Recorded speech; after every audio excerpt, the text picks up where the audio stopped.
Hello and welcome to Rathod Science Academy. Today in this session, we are going to see yesterday's and as well as today's important current affairs that appear in our Hindu gaze.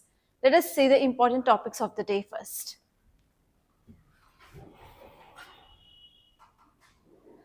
The first topic is Blaze at Goa nightclub kills 25, 4 detained. This article is talking about one disaster which happened in state of Goa. It is about blaze, fire accident in one nightclub days.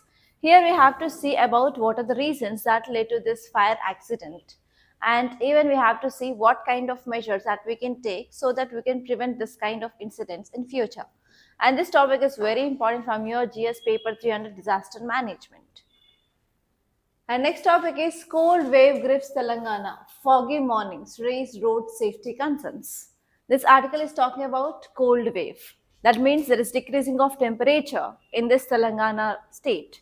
Because of that, what is happening? There is dense fog in the morning. Because of this dense fog, we cannot clearly see. The visibility can be decreased. So because of that, what happens? There are certain road safety concerns now in the state of Telangana. There may be rise of accidents, especially during this early morning times because of low visibility. And this topic is at most important from your GS paper 1 under geography and as well as from GS paper 3 under environment and ecology guys. And next topic is Rajnath unveils border infrastructure projects. Our Ministry of Defense, which mainly coming up with lots of projects along our borders, especially international borders, and they are going for improving of infrastructure across our borders. And this topic is very important from GS paper 3 from security point of view and even from GS paper 2 international relations point of view guys. And next topic is National Intelligence Grid gains traction as central agencies police score for information. So this article is talking about NAT grid gate, that is nothing but National Intelligence Grid. And here there is a very high chance of getting prelims based question from this area. And this topic is important from GS paper 3 on a security point of view. And next topic is grassland soils, not trees, anchor India's climate resilience. So this article mainly talking about the importance of grassland soils and how this grassland soils will help to fight against climate change. And this topic is important from GS paper 3 under environment and ecology and as well as from GS paper 1 under geography guys.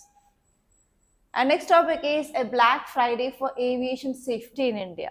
As you all know that because of this new guidelines came up with this DGCA, suddenly most of the flights of Indigo had been cancelled and around more than 60% of our air routes in India is handled by this Indigo. Because of this, it is creating a lot of havoc in our country because of cancellation of around 1,000 flights in a single day. And not only that, why this changes came up by the DGCA is because of this recent crash of Air India plane. And now overall this article is saying that we are not maintaining proper air aviation safety in our country.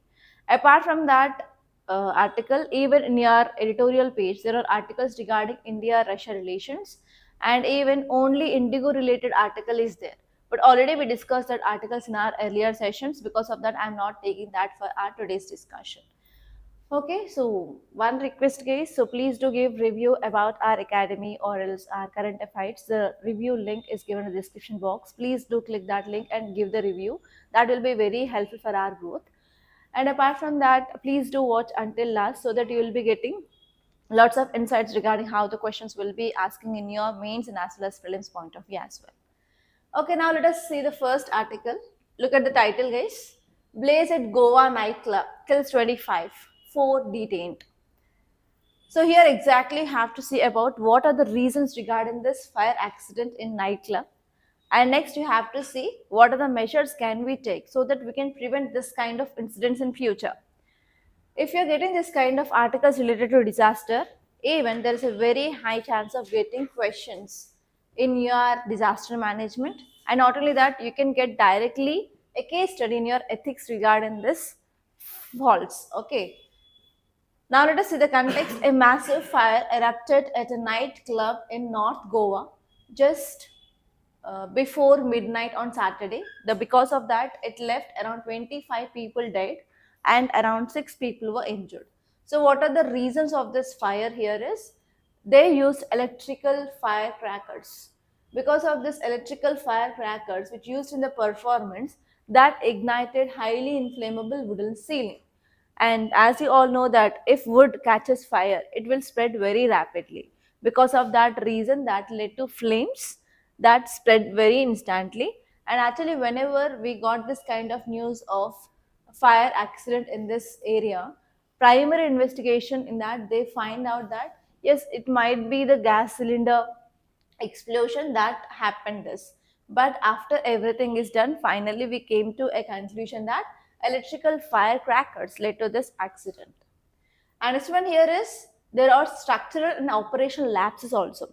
Like if you see that area, the basement is not having proper fire exit and as well as ventilation and emergency lighting, small doors. So because of this overcrowding in this basement, that led to this killings of around 25 people now. And next one here is there is no adherence to the safety protocols during high risk indoor fireworks display. Because of that also this incident happened. So there are majorly three incidents or three causes. First one is using of firecrackers. Second one is lack of proper building code which is followed. And next one is human factors. And how can we prevent this kind of incidents in future? The first one is we have to strict enforce fire safety norms for all departments or for all houses. It may be residential or commercial, we have to enforce building code. So if you are enforcing building code, we can stop this kind of fire accidents. And this time you may expect a question regarding this fire accidents because recently blast happened in this chemical industry in Hyderabad. And next one is in this Pathabasti region. Entire 22 members belonging to single family, they died because of this kind of electric shock like that. So you may get this kind of disaster related questions. And even many a times from last 6 months we are seeing bus accidents, fire accidents in bus. Because of that also many people they died. So this year, disaster management will become a core area in your mains case. At least normally we'll see at least three questions. This time the number of questions from this disaster management can increase because of increasing of disasters in our country. Be careful. And you have to focus on majorly man-made disaster now in this year. And next one here is we have to ban hazardous practices. We have to prohibit indoor fireworks or electrical firecrackers, and because of that also we can minimize this kind of accidents. And next one is we have to go for regular audits and inspection and as well as training of the staff. And next one is urban planning updates. We have to go for widening of access to the roads near venues, and we have to install better ventilation and oxygen supply systems, etc., so that we can control this kind of accidents. Actually what happens here is whenever there is any fire accident or fire blast, whatever it may be, so people will die because of choking. Choking is nothing but they will not get enough oxygen supply.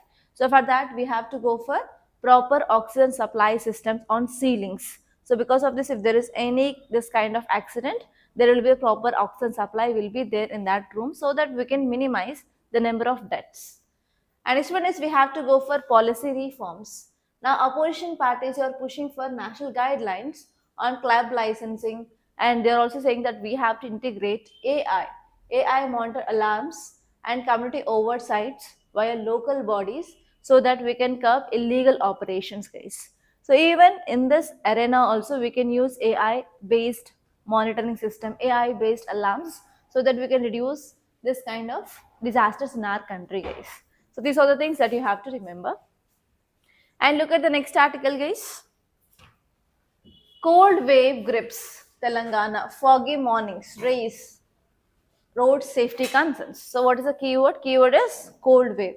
Already we discussed about this cold wave in our earlier classes, right? So what is the meaning of a cold wave? What is the temperature that we have to remember here? Normally IMD gave guidelines regarding when we can call that situation is called as a cold wave, and they gave certain criteria for plains and as well as hills. And not only that, based on the area where you are living, based on the normal temperature, if it is decreasing so and so number, we'll call it as cold wave. So what is the temperature should be there in the plains or hilly areas to consider it as a cold wave? Come on, think, you can do it. Below 4 degrees centigrade on plains and 0 or less than 0 degrees centigrade on hills. And normally 4.5 to 6 degrees centigrade of reduction or less temperature compared to that of normal is called as cold wave. If it is less than 4.5, if it is less than still more 6 degrees centigrade, then it is called as severe cold wave. Those are the criteria that we discussed, right? If you see the context, it says that cold wave intensifies across Telangana with single digit temperature recorded in northern districts like Adilabad. In Adilabad, around 8 degrees centigrade of temperature had been recorded, which is lowest ever. And in this Komaram Bhim Asifabad area, also 7.9 degrees of temperature had been recorded. There is a very low temperature that had been recorded in Telangana for the first time ever. So because of this, now we can declare cold wave in this Telangana region. And even you can see in the morning how much cool you feel. I think many of you might not willing to get up from the bed, right? So if you see this cold wave is a rapid fall in temperature within 24 hours. And especially whenever there is a cold wave, then it will be causing lots of damage for the agriculture, especially standing crops will be getting affected. Even industry, commerce and social activities and day-to-day activities, everything will be disrupted because of this cold wave. And if you see about when we call certain area is coming under this cold wave is based on this IMD criteria. IMD said that for the plains, a cold wave is declared when the minimum temperature is 10 degrees centigrade or below 4.5 degrees centigrade or less than normal for 2 consecutive days. Normally in the plains, if we consider that temperature is less than 10 degrees centigrade, it is called as a cold wave. And normally 4.5 degrees centigrade of less temperature compared to that of normal, it is called as a cold wave. And severe cold wave we can call whenever the temperature is less than around 6.5 degrees centigrade compared to that of normal is called as severe cold wave days. And for coastal stations, the value of minimum temperature is 10 degrees centigrade, and for the hilly areas it should be less than 0 degrees centigrade. That is the normal criteria when we can call that area comes under this cold wave or not. And what are the causes? The first important causes here is weather patterns. As we know, in your geography, we're studying about different kinds of winds. We have permanent winds, we have local winds, and we have planetary winds. Here we have easterlies. So here what happens here is whenever easterly or northerly winds, they trapped cold air masses. So easterlies are nothing but so if you see your wind system,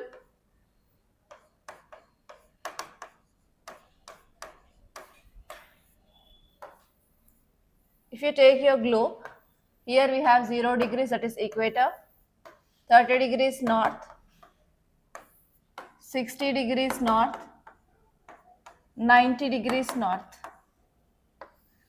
30 degrees south, 60 degrees south, 90 degrees south. 90 degrees south. Okay, where we can see the high temperature. High temperature is seen in this tropic region, and above that we can see less temperature, that is temperate region, and above that very cool temperature, that is called as polar region. If you see about this pressure belts across the globe, we have 7 pressure belts. We have low pressure, high pressure, low pressure, high pressure alternatively. And according to pressure gradient force, always winds moves from high pressure to low pressure. Yes or no? So area above this 0 degrees to 90 degrees, it is called as northern hemisphere. Area below this 0 degrees till this 90 degrees centigrade is called as southern hemisphere. Because of this Coriolis force, the deflection of winds happens. Especially in this northern hemisphere, winds will move towards right side, and here winds will move towards left side. So if you apply that phenomena here we have high pressure and here we have low pressure. Always winds will try to move from high pressure to low pressure. But this comes under northern hemisphere, right? So now winds will be deflecting towards right in this way. If you say from here, high pressure to low pressure. Now in the southern hemisphere, winds will be deflect towards which direction? Left. So winds will move in this direction. Okay, so like this, what happens? Different winds will move in different direction based on this pressure belts across the world. So here we have normally whenever we are telling about the direction of the wind or the names of the winds, we will give based on the direction. For example, you know different directions, right? We have north, south, east, west. Yes, so these are the directions that you know. Okay, whenever from west to east, if the winds are moving from west to east, they are called as easterlies because they are moving towards east. And next one here is if the winds are moving from east to west, they are called as westerlies. Whenever the winds are moving in this position, they are called as northeastern. And next one is winds, if they are moving in this direction, they are called as southwest. I think you might have heard about monsoons. Monsoons will bring rainfall to our country, right? They are called as southwest monsoons, northeast monsoons. They are based on the movements of these winds. And here we have northeast trade winds, southwest trade winds, easterlies, westerlies. So these are the normal permanent winds that we can see that will blow across our globe. So based on the movement of the winds or direction of winds, we are giving certain names to that winds. Okay. So here the major reason for this kind of cold wave now is easterly winds. Easterly means they are moving from west towards east in this direction whenever the winds are blowing on our country, which will trap the cold air masses. For example, if you see India location here, so here we have Mediterranean Sea, and if these winds are blowing in this area, what happened? That will bring that coldness which is present there onto our country. So because of this, that will causes decreasing of temperature on our Indian surface. So that is a major reason. First one is easterly or northerly winds, which are bringing or which are trapping the cold air on our country. That leads to decreasing of temperature. And next one here is one more criteria we need to have here is clear skies, and as well as night cooling will happen. So because of this, the dropping of temperature happens more than like 4 to 5 degrees centigrade compared to that of normal. That condition is called as cold wave now in India. And next one here is, as you all know that in northern part of our country, what is the physiographic divisions we have? That is Himalayas. So normally from this Himalayas, whenever the winds flows downwards, obviously that will cause this cold wave region and we'll get chilly air from this Himalayas. And next one here is urban heat islands. Whenever we are talking about, especially regarding this Telangana region, what is the reason here is local factors are contributing for this cold wave. Especially in this Hyderabad, we have urban heat islands. So now whenever the temperature of this urban areas are decreasing, obviously that will lead to the sharp dropping of temperature, that will lead to this cold waves. And this one is forest trends. As you all know that this year we got monsoons early, and even now this year we got La Nina effect, not El Nino. So because of this also we are having stronger attraction of winds. Because of that also there is reduced temperature on our India. So because of all these reasons, now it causes cold wave on our country. And how to prevent this future kind of incidents? First of all, we need to build strong early warning systems. Are we getting any early warning regarding this cold wave? Temperature is this much and this much, so you have to take proper steps like that. So if we are not getting proper updates from IMD, can we take proper measures to make our health safe and secure? No. So here we need to improve our early warning systems, especially IMD's district level forecast should be sent through apps or SMS alerts for this fog prone zones. And we can also integrate AI for real time visibility monitoring on highways. Because if this fog is appeared on these highways, what happens? Obviously, everything will be appearing blur. It is like white in color. You can't see whether any person is there or whether any vehicle is moving on.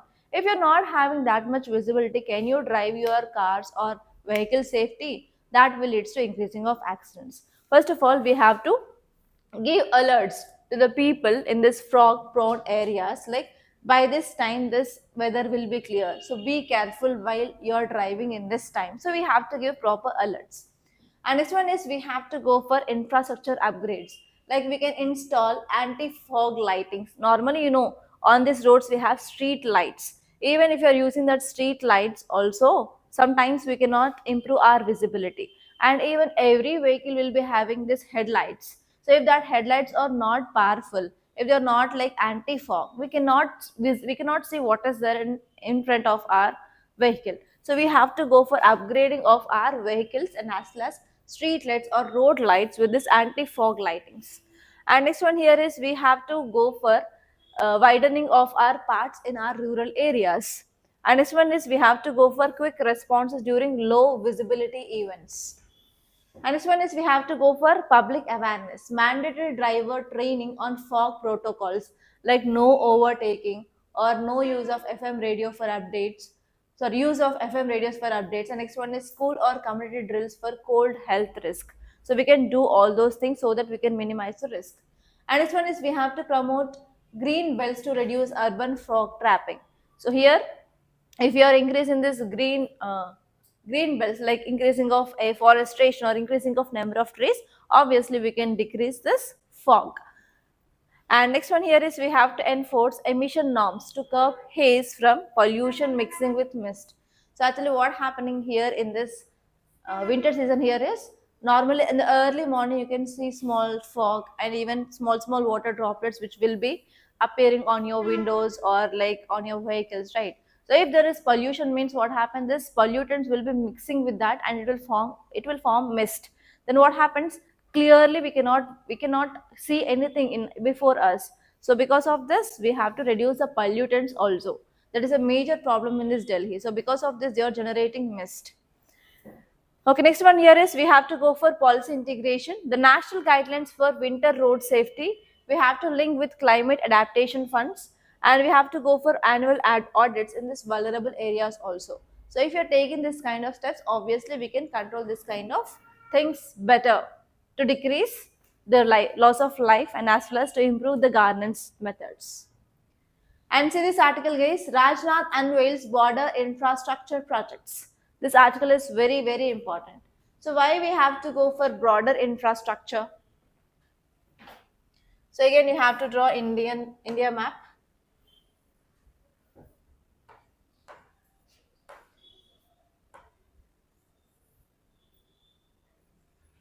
Okay, here we have Pakistan. Here we have line called as LOC, and this area comes under POK, Pak Occupied Kashmir, right? And here which line we have? LAC, line of actual control, and this comes under part of China. And here we are sharing boundary with Nepal, and which country we can see here?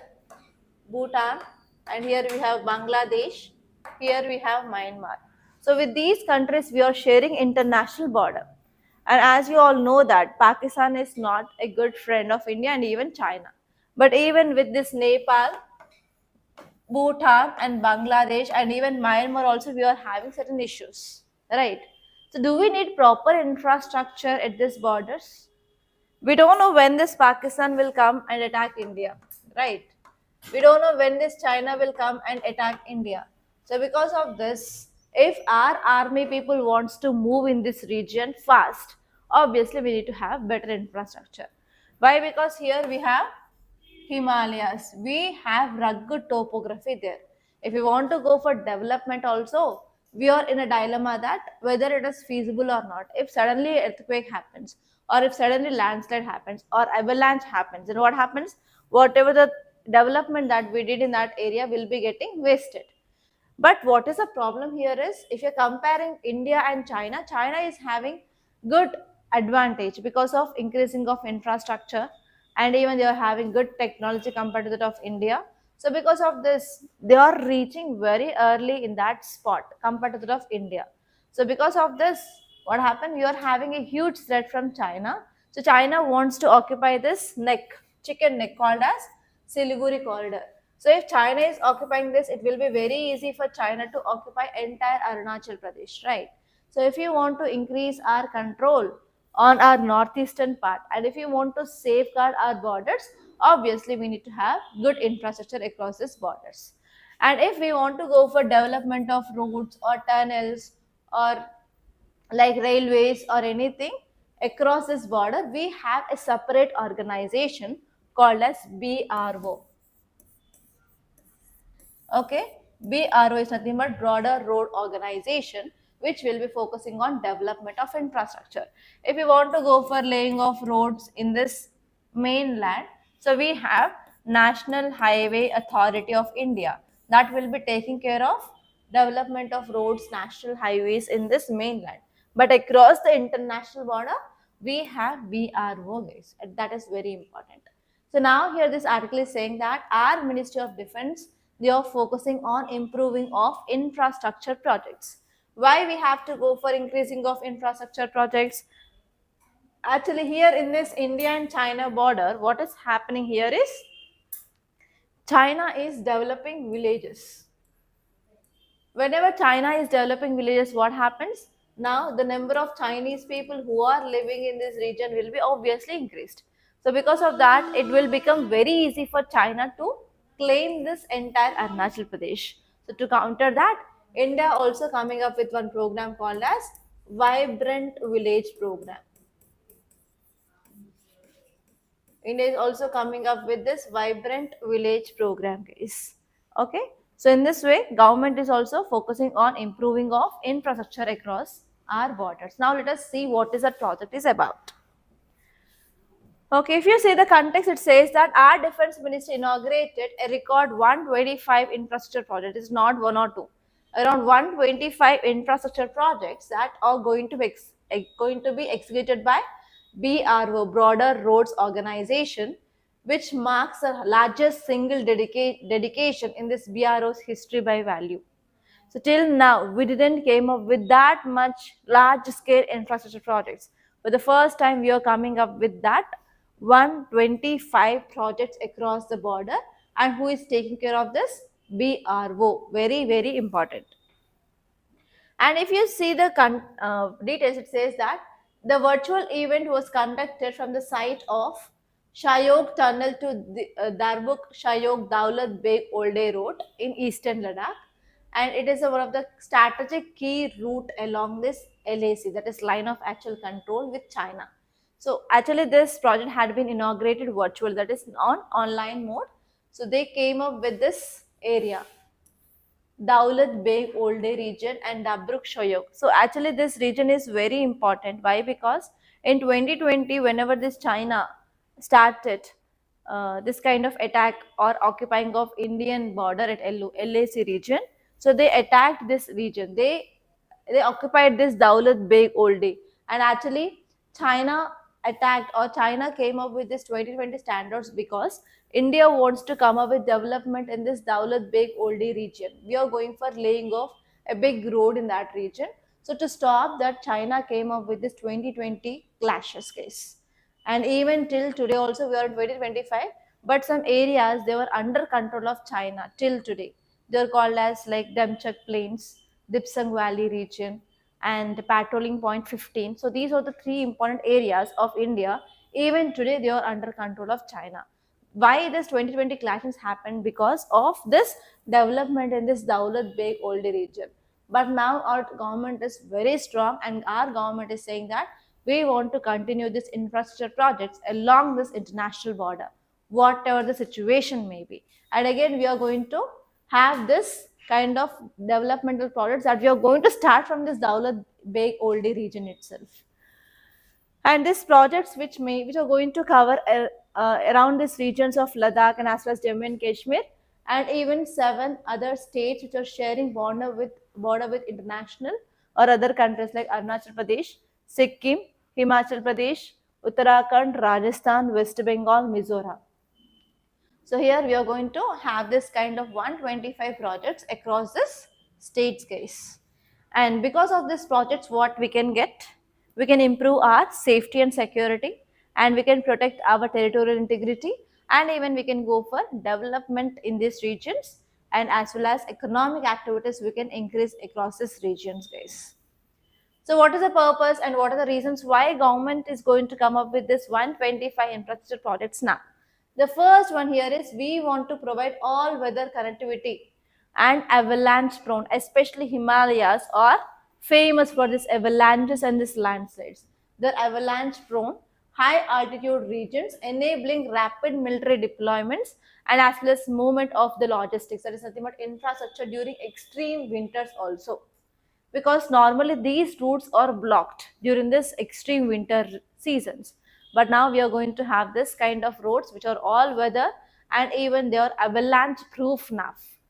And next one is response to border tensions. We want to address directly the vulnerabilities exposed in past standoff, that is 2020 Galvan Valley incident, with enhanced infrastructure. Because we learned lessons from this Operation Sindoor. So actually we learned that if you're having technology, if you're having good advanced equipment, obviously we can fight whatever the situation it will be. In Operation Sindoor, why we were very successful? Because of this S-400 Triumph missiles, and actually the drones of this Pakistan and the systems of this Pakistan, they are not that much advanced compared to that of India's infrastructure. So because of this, obviously we won in that Operation Sindoor. So because of this, we want to upgrade our borders with well high technology so that we can fight against whatever the situation may be, whatever the attacks will come from this Pakistan and China, we can able to fight it. So we learned a lesson from this Operation Sindoor. So because of this, now these are infrastructure projects that we are going to come up in this Jammu and Kashmir, Ladakh and other areas. And this one here is this development aligns with this Viksit Bharat. What is Viksit Bharat? India has to achieve the status of developed country by 2047. If you're not having proper infrastructure across our border, can we get that? If you're not saving our borders, can we save the lives of the people? No, right? So here, for that reason, we are going for this developmental projects. And not only that, we are promoting Atmanirbhar Bharat.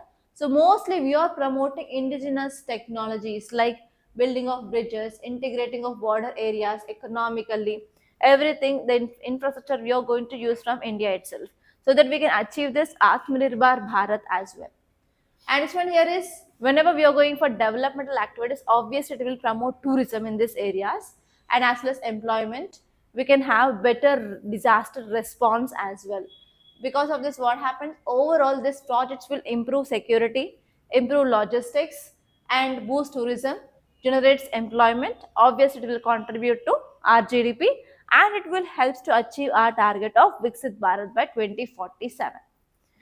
And this one here is government also committed a lot to spend, because we are also focusing on counter adversary infrastructure build up along the borders.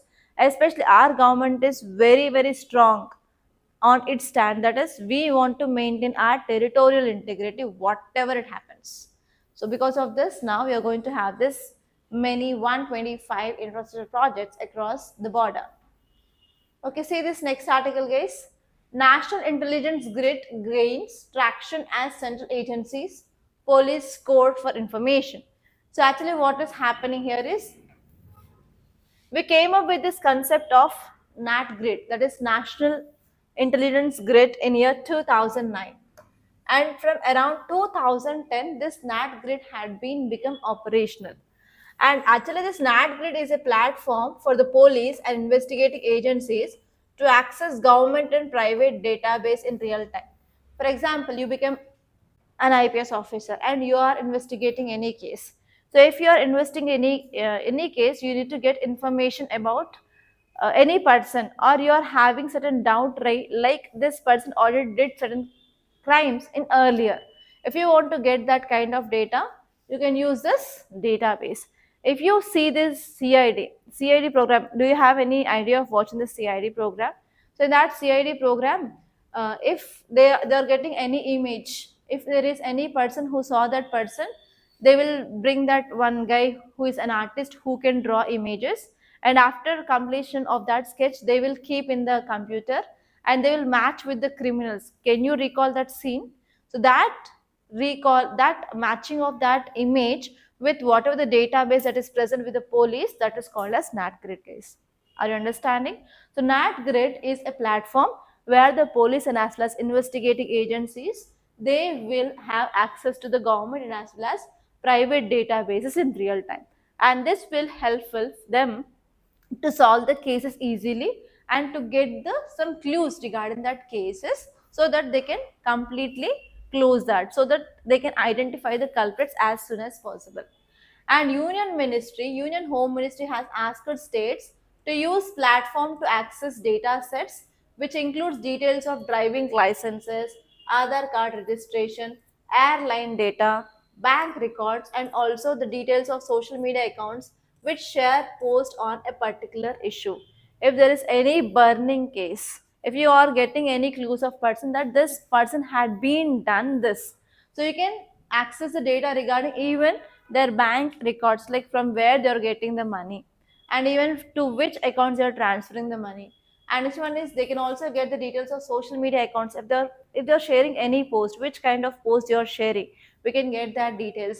And even driving license, Aadhaar, every detail will be there in that database, guys. And next one is access to this NatGrid is now available to even superintendent of police ranks officers. Earlier it was only for central agencies. Only earlier it was for central agencies. Now SP. That means if you are getting this SP post also, now you have access to use this NatGrid, guys. Okay, because of this NatGrid is in use.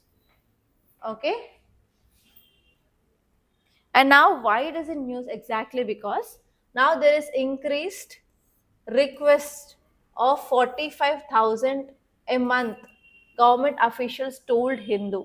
So NatGrid is a platform where now police and as well as other investigating agencies, they have access to this government and private databases in a real time, and now they are getting around 40,000, 45,000 requests in a month.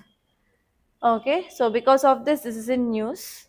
And now why we came up in this year 2009 is, in 2009, the deadliest terror attack 26 by 11 happened in India. So from that time onwards, we started getting this kind of databases so that will be helpful for solving of the cases as soon as possible. And after we came up in this 2009, it came into operation from 2010 onwards. Okay. And now you have to see which are the earlier 10 agencies which are going to have this access to this NatGrid. So here you may get a prelims based question like this. Which of the following agencies have the access to this NatGrid? So those 10 agencies, please make a note. Intelligence Bureau. Have you heard about this IB? First one is IB. Second one is RAW, Research and Analysis Wing, IB and RAW. Next one is National Investigation Agency, NIA. Next one is Enforcement Directorate. Next one is Financial Intelligence Unit, FIU. Next one is Narcotics and Control Bureau. And next one is Directorate of Revenue Intelligence. Directorate of Revenue Intelligence. So these are the agencies which are going to have access to this NatGrid. Now SPs are also going to get this, because of that there is increased request of accessing to this public and private databases nowadays. Okay, you may get question from this area. Be careful. Okay, what is the significance of this NatGrid?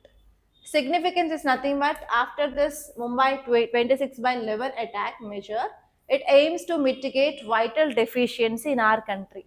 What is the deficiency? We are not going to have real-time information. Because of that, it is acting as a major hurdle for detecting of terror activities in India. So because of this, to overcome that problem, we came up with this NatGrid. And this NatGrid will become a secure centralized database, and we are going to get sensitive information from banks, credit cards, visas, immigration, train, air travel databases, so that we can make our intelligence sources update with the data. And this one here is we can also utilize certain technologies like big data analytics, so that we can analyze huge amounts of data very fast, and we can refine the data whatever we need to get. And this one is it will provide organizations good legal structures through which information can be accessed. And next one is this database would be accessible to authorized persons from around 10 agencies now plus 1, 11 agencies are going to get this data now. Okay, so that is the thing guys, nothing more than that. And see this article, grassland soils, not trees, anchors India's climate resilience. Very, very important article of the day. It is talking about importance of grasslands. If you see in your geography, you will be having one topic called as natural vegetation. Every year UPSC question paper will be there. At least 2 questions will be from natural vegetation. There is no paper of UPSC prelims without that chapter of natural vegetation. You can check also in your PYQs. Every year at least minimum 2 questions will be there from this natural vegetation. There they may be asking the questions about this rainforest or evergreen forest, deciduous forest, grasslands, tropical deserts, temperate deserts. So like that, tropical grasslands, temperate grasslands. So like that, every year minimum 2 questions UPSC will be asking from that natural vegetation topic. So here this article is saying that normally we think that this grasslands or wastelands, and this study, recently one study said that this grasslands are not wastelands, they are flourishing ecosystem, and they will not only harbor biodiversity, but even these grasslands will provide livelihoods for many people who are especially pastoralists, who depend on this rearing of animals.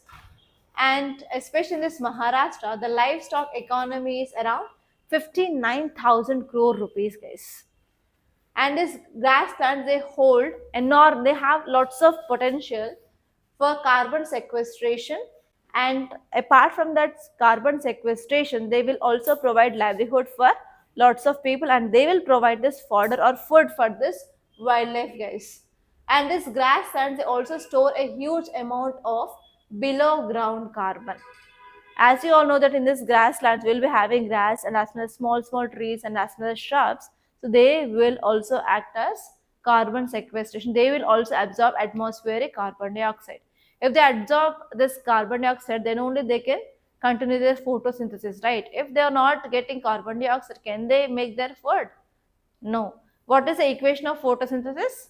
CO2 plus H2O in the presence of sunlight, and chlorophyll releases oxygen in the atmosphere, and they will make C6H12O6, right? That means without carbon dioxide, can these small grass can produce their food? No. So because of this, they also act as carbon sequestrators in our ecosystem. And especially there is one example they gave, please make a note of this example. Bunny grasslands. Bunny grassland stores around 27 metric tons of carbon. Okay, and especially 120 tons of carbon per hectare.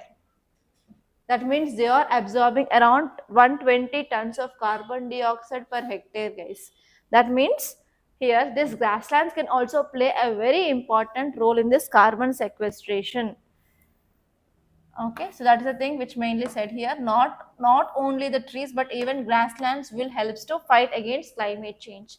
That is the overall idea of this article, guys. Nothing more than that. So whenever you're writing any answer regarding what is the ecological significance of grasslands, here you have to add about this article and this case study of Bunny grasslands. Then it will add more value for your answer, guys. Clear? Today I'll be giving you the question regarding this grasslands and their significance and their role, guys. So see about this tropical grasslands, temperate grasslands across the world, and you have to see what is the difference between this tropical grasslands and temperate grasslands, and see which grass is tasty. Okay, there is certain difference. If you find that difference, you can identify that which grass is tasty and which grass is like not tasty, and which grass is tall and which grass is short. You will be getting almost all those details, and you have to know that because in prelims there is a very high chance of getting question regarding that also. Okay, see this. I'm not asking you to eat the grass. So just I'm saying you which grass is tasty so that we can identify in that areas there will be more number of animals. Okay. Akash, will you eat the food which is tasty or not tasty? Tasty. In the same way, animals also like that only, they also have the tongue, they also have the taste buds. So based on the location, we can see which animals are more and which animals are grazing that kind of grass. Okay, say this next article, it is about a Black Friday for aviation safety in India.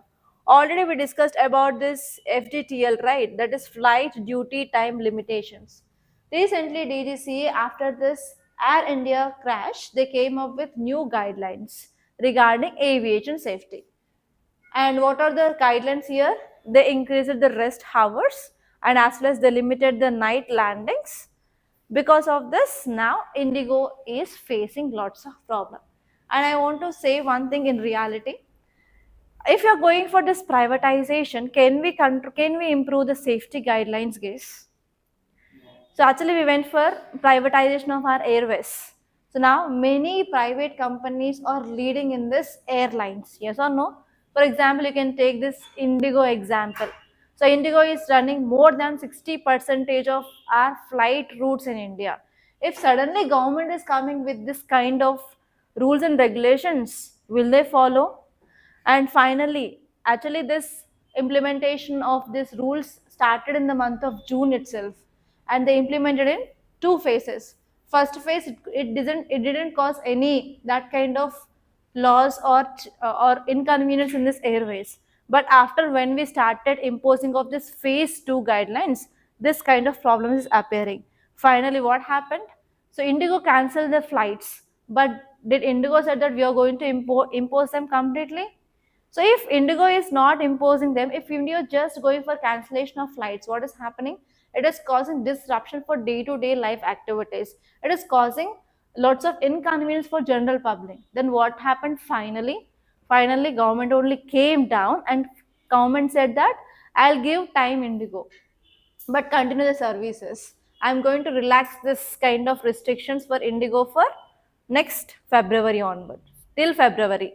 And we are going to have the strict implementation from February.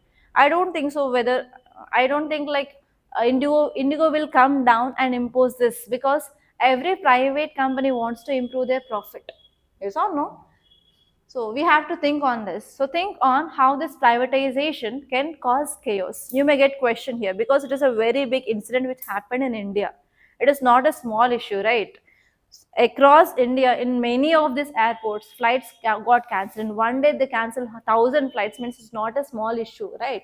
So you have to think about how this privatization causes chaos in the people and whether this privatization can improve safety or not. And even we are thinking about privatization of railways. Yes, if you are going for this privatization of railways, then what happens? Can we ensure the safety of people? That is one more important issue. Why? Because in roadways also we have government buses. APSRTC is there, TSRTC is there. Apart from that, we have different travels, sleeper bus. Yes or no? Especially AP people, about how many travels, November travels, October travels. So lots of the names we can say, right? So if you're going for this privatization, normally this kind of accidents will happen in this private buses, right? So why does private buses will be having this kind of incidents? So they will go continuous, they will not give rest, and even drivers will not have the proper rest also. And normally they will run these buses night time more compared to that of daytime, so that they can increase the profits because the fuel will be utilized by the vehicle will be less during night times compared to that of daytimes because of the traffic, because of the changing of gears, everything that you know. So now you guys, you may get for sure. I'm thinking that this question will come. If you are going for privatization of important sectors, can we ensure public safety? So because of this kind of things which happened in the recent past, you may get this kind of question. Please think about that and Have your own opinion. Think about railways, think about airways, think about roadways, think about waterways. And even waterways also, we have different multiple private companies are running their cargo ships, right? So recently, Elsa of Singapore, what happened in this coast of Kerala? Again, issues. So think about this, guys, and try to come up with your own opinion regarding this. I will be asking about your opinion in our ethics class, because in ethics we have that topic, profit and governance. Okay. Yeah, so these are the important topics that happened in our today's newspaper, guys. By this, I'm concluding. Thank you so much, guys, for watching, and please do like this class and share this class, and do subscribe to Rathod's IS Academy. Don't forget, and please drop your review in the Google review form, guys. Don't forget, and you can follow us on our Telegram channel where we are providing this class notes in PDF format, and as well as in our Instagram page we are providing current affairs in short, prelims question with answer, and as well as mains question with modal answer. Please do follow. Don't forget, guys.